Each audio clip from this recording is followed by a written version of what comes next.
이스라엘 족속이 그릇 행하여 나를 떠날 때에 레위 사람도 그릇 행하여 그 우상을 따라 나를 멀리 떠났으니 그 죄악을 담당하리라.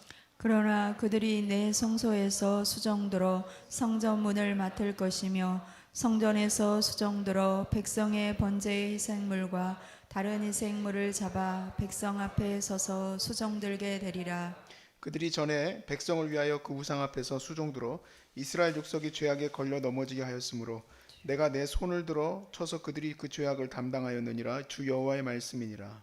그들이 내게 가까이 나와 제사장의 직분을 행하지 못하며 또 내 성물 곧 지성물에 가까이 오지 못하리니 그들이 자기의 수치와 그 행한 바 가증한 일을 담당하리라. 그러나 내가 그들을 세워 성전을 지키게 하고 성전의 모든 수종드는 일과 그 가운데에서 행하는 모든 일을 맡기리라. 이스라엘 족속이 그릇 행하여 나를 떠날 때에 사독의 자손 레위 사람 제사장들은 내 성소의 직분을 지켰은즉 그들은 내게 가까이 나와 수정을 들되 내 앞에 서서 기름과 피를 내게 드릴지니라. 주 여호와의 말씀이니라. 그들이 내 성소에 들어오며 내 상에 가까이 나와 내게 수종들어 내게 맡긴 직분을 지키되 그들이 안뜰 문에 들어올 때에나 안뜰 문과 성전 안에서 수정들 때에는 양털 옷을 입지 말고 가는 베옷을 입을 것이니 가는 배 관을 머리에 쓰며 가는 배 바지를 입고 땀이 나게 하는 것으로 허리를 동이지 말 것이며 그들이 바깥을 백성에게로 나갈 때에는 수정드는 옷을 벗어 거룩한 방에 두고 다른 옷을 입을지니 이는 그 옷으로 백성을 거룩하게 할까 함이라. 그들은 또 머리털을 밀지도 말며 머리털을 길게 자라게도 말고 그 머리털을 깎기만 할 것이며 아무 제사장이든지 안뜰에 들어갈 때에는 포도주를 마시지 말 것이며 과부나 이혼한 여인에게 장가들지 말고 오직 이스라엘 족속의 처녀나 혹시 제사장의 과부에게 장가들 것이며 내 백성에게 거룩한 것과 속된 것의 구별을 가르치며 부정한 것과 정한 것을 분별할 것이며 송사하는 일을 재판하되 내 규례대로 재판할 것이며 내 모든 정한 절기에는 내 법도와 율례를 지킬 것이며 또 내 안식일을 거룩하게 하며 시체를 가까이 하여 스스로 더럽히지 못할 것이로되 부모나 자녀나 형제나 시집가지 아니한 자매를 위하여는 더럽힐 수 있으며 이런 자는 스스로 정결하게 한 후에 7일을 더 지낼 것이며 성소에서 수정들기 위해 안뜰과 성소에 들어갈 때에는 속죄제를 드릴지니라. 주 여호와의 말씀이니라. 아멘. 아멘. 베드로 사도는 우리를 이렇게 지칭하죠. 너희는 왕 같은 제사장이다 그랬어요. 그러면 반대로 무슨 제사장도 있을까요? 왕 같은 제사장이 있으니까 가짜는 제사장도 있어요.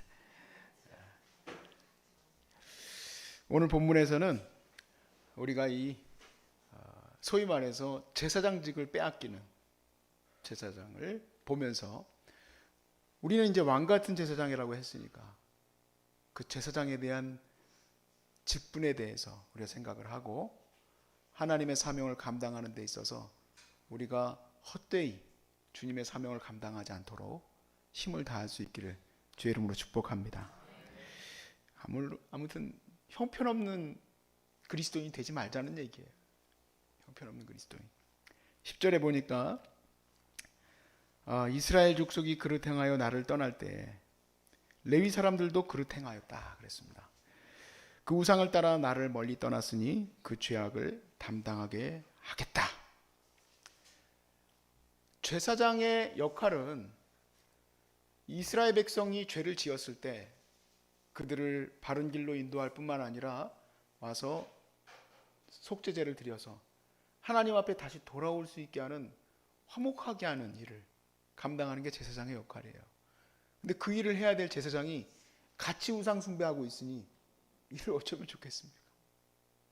같이 우상 숭배하고 있으니까 백성들도 그게 또 맞는 줄 알고 우상 숭배에 빠져서 결국 나라는 에스겔서가 그렇게 배경을 갖고 있지만 나라는 망하고 말았어요.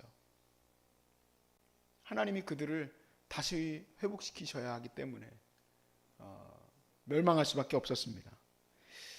그래서 하나님은 제가 우리 서두에도 말씀드렸지만 이 옛 제사장들을 새 예루살렘, 새 성전 시대에는 강등시켜 버리겠다라는 겁니다. 자, 13절부터 14절 말씀에 그들이 내게 가까이 나와 제사장의 직분을 행하지 못하게 하겠다는 거예요. 그래서 어떻게 하느냐? 내 성물 곧 지성물을 가까이 오지 못하리니 그들이 자기의 수치와 그 행한 바 가증한 일을 담당하리라. 그러나 내가 그들을 세워 성전을 지키게 하고 성전의 모든 수종드는 일과 그 가운데 행하는 모든 일을 맡기리라.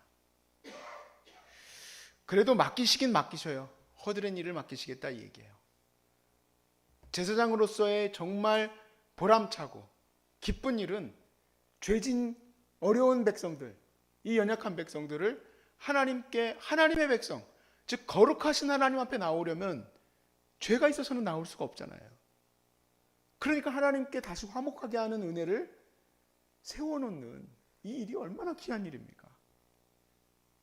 그들을 하나님의 말씀으로 가르치고 법도와 규례를 가르치는 이 일이 얼마나 복되고 아름답습니까? 법도를 세워서 가르치려고 해보세요. 우리나라에서 헌법 가르치는 게 그게 쉬운 일입니까? 어려운 일이지. 그런데 하나님의 말씀 앞에서 그것을 행할 수 있는 권한을 가졌다는 것은 절대적인 권한 아닙니까? 심지어 왕도 하나님 앞에 바로 선 왕이라면 제사장의 말을 듣지 않겠습니까? 우리가 역대기의 말씀을 보면 왕들이 하나같이 바로 서 있지 못할 때 그럼에도 불구하고 목숨을 걸고 왕하고 제사장은 사실은 같이 서 있을 수가 없지만 제사장이 더 위가 될 수가 없어요. 왜냐하면 왕이 지 마음대로 우상 숭배하는 왕이면은요 제사장도 끝이에요. 내가 마음대로 하겠어 그러면 하는 거예요. 근데 그거를 목숨 걸고 막았던 제사장들도 있어요. 그래서 그러한 계열을 오늘 본문에서 보니까 사독 계열이다 라고 얘기해요. 사독 계열의 레위인들은 잘 감당해 주었다. 그래서 내가 너희들에게는 이 일을 맡기리라.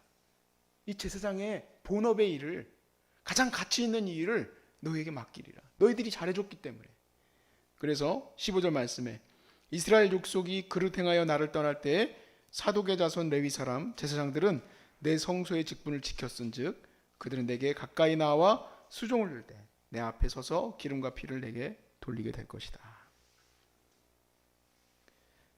얼마나 귀합니까? 그렇죠? 이것이 영원토록 되었다면 얼마나 아름답까.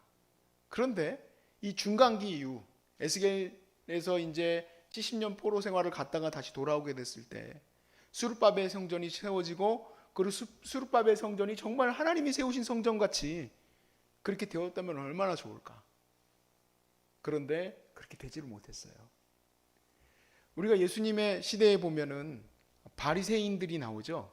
근데 이 바리새인들과 굉장히 안 좋은 관계가 있어요. 바로 사두개인입니다.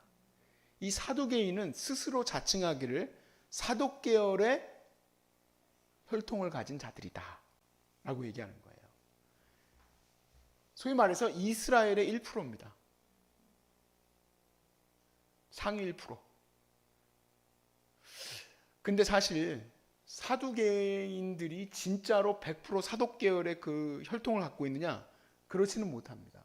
그리고 사실 사독 계열이 포로 이후에는 어디가 사독 계열인지 찾을 수가 없어요. 그것도 하나님 뜻이겠지만 자기들은 자칭 사독 계열이라는 거예요. 그래서 사두개인이에요. 그런데 부활이 없다 믿어요. 현재가 너무 좋은 거예요. 대한민국 1%가 아니니까 이스라엘의 1%니까. 자기들이 즐기고 싶은 거 즐길 수 있으니까. 그래서 바리새인들은 부활을 믿는데 이 둘이서 아주 그냥 꽁냥꽁냥 싸우는 거예요. 그런데 언제 담합을 하고 한 마음이 되고 우리의 소원은 통일이 되느냐? 예수님 죽이려 할 때. 예수님 죽이려 할 때 한 마음이 돼요. 우리가 보기에도 사독의 복이 봤을 때는 어떻습니까? 복이 아니에요. 그 축복이 복이 아니에요. 그게 악이 됐고 그게 절망이 되었어요. 그 힘이 축복이 아니에요.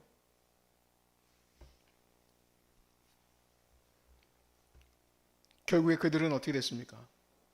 자기들이 무슨 혈통적으로 사독 계열이라고 어쩌자고 이런 얘기하고 자기에게 하나님이 많은 복을 주셨다고 얘기하는 그들은 결국 예루살렘 성이 멸망할 때 같이 멸망하고 끝이 났죠. 그러나 주님이 세우신 귀한 제자들은 예수님이 말씀하신 대로 너희들이 성내로 들어가지 마라.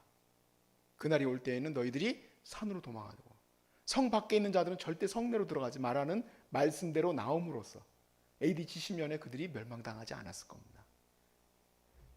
그리고 계속해서 주님의 복음을 전하는 일들과 또 그리고 하나님의 성전은 사람의 손으로 지은 곳이 아니라 바로 우리 각 사람들이다 라는 말씀을 계속 전하면서 주의 복음의 나라를 세워나가는 일에 쓰여졌을 거예요.